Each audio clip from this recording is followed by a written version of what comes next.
Once the installation is finished, the last screen we're presented with is to enable the performance logging, and I would recommend turning this option on.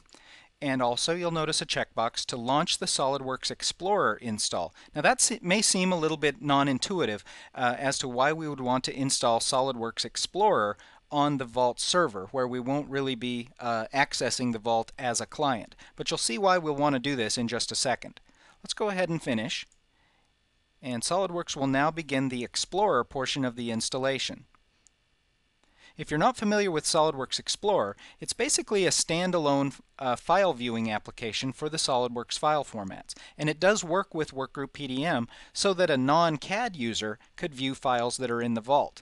Now, we probably don't really need the Explorer on the Vault server. However, the Explorer portion of the installation is where we find the Vault administration utility, and we do want to install that on the server.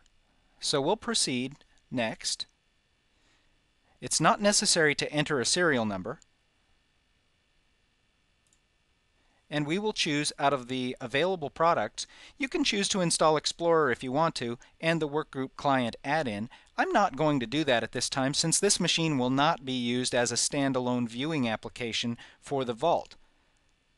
But I do want to include the SolidWorks Workgroup PDM VaultAdmin. If you're not familiar with this application, the VaultAdmin is a utility that allows the Vault administrator to perform administrative functions such as creating users, assigning permissions, creating projects, and assigning the workflow statuses and revision schemes, as well as setting all of the global settings for the various users.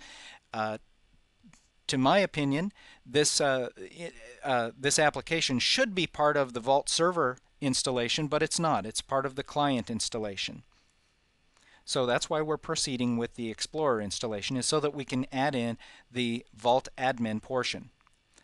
We'll proceed through the installer. Just takes a second.